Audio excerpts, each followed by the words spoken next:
కేవలం ఒక మోసపూరితమైన బడ్జెట్ని, అంకెల గారిడీని,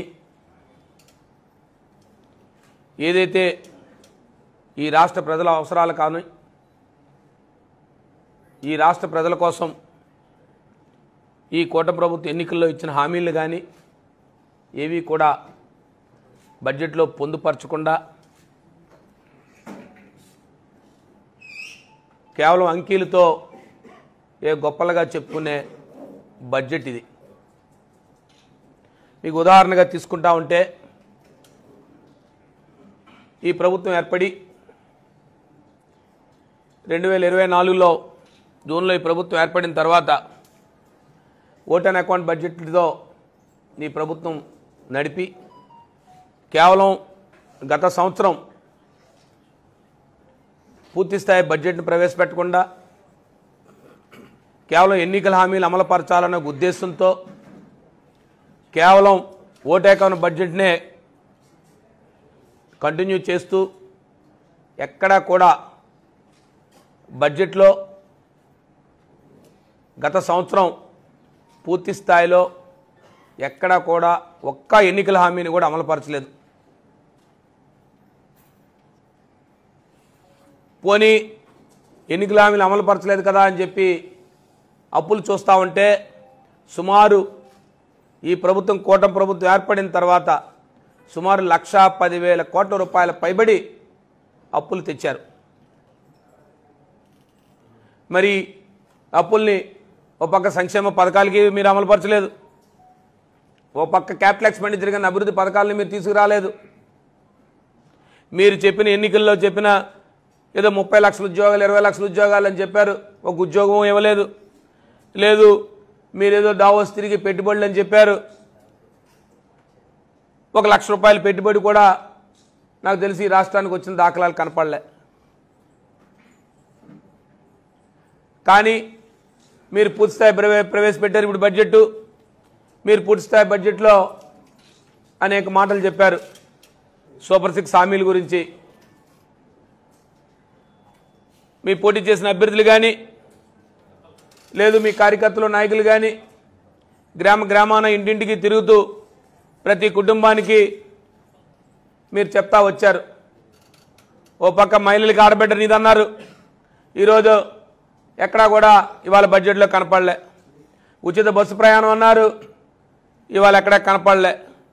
ఎన్నికలు అయిపోయిననే ప్రభుత్వం వచ్చేస్తుంది, చంద్రబాబు నాయుడు ప్రమాణ స్వీకారం చేసేస్తున్నారు, కూటమి ప్రభుత్వం ఏర్పడిననే మహిళలు బస్సు ఎక్కిపోవచ్చు అన్నారు, ఆ ఉచిత బస్సు ఎక్కడా కనపడలే.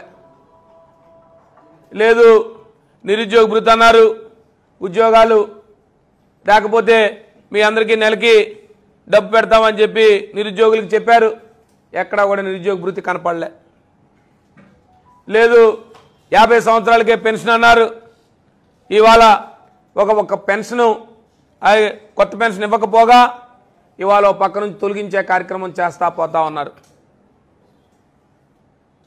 ఈ సంవత్సర కాలంలో మీరు ఇచ్చిన కొత్త పెన్షన్ ఏదైనా ఉందంటే, తన భర్త చనిపోతే ఆ భార్య వితంతు పెన్షను అది గత 2 నెలల కాలంగా మీరు ప్రవేశపెట్టింది.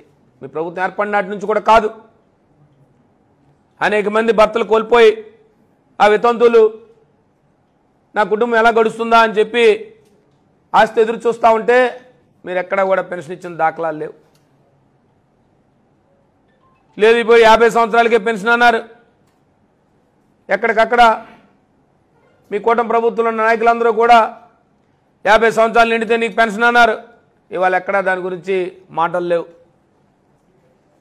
ఇక వ్యవసాయానికి వద్దాం.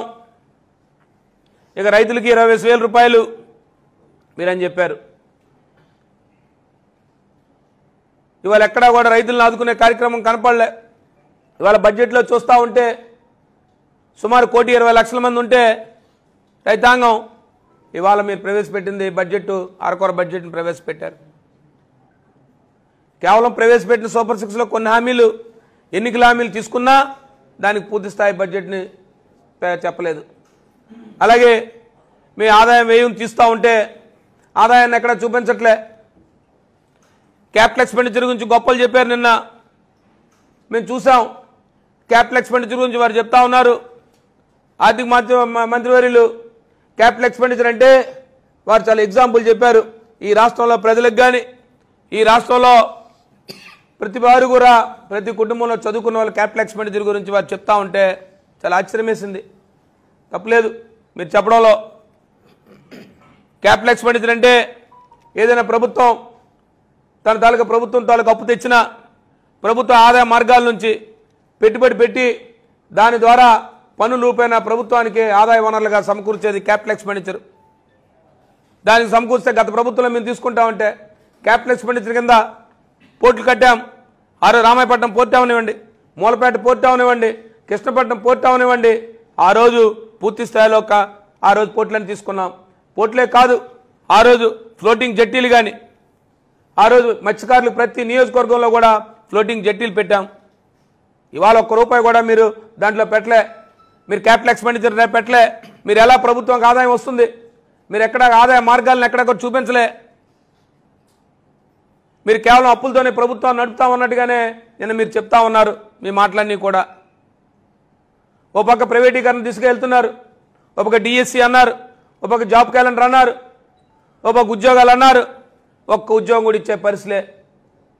అసెంబ్లీ వేదికగా చూస్తూ ఉంటే విద్యాశాఖ మంత్రులు స్వయంగా చెప్తా ఉన్నారు, మేము గవర్నర్ చేత మేము చెప్పింది తప్పు అనుకోండి, మేము 4 లక్షల ఉద్యోగాల అవకాశాలు కల్పిస్తామని చెప్తా ఉన్నారు. కానీ గవర్నర్ ప్రసంగంలో 4 లక్షల ఉద్యోగాలు కల్పించామని చెప్పి మీరు ఆ ప్రసంగంలో చూపించా ఉన్నారు.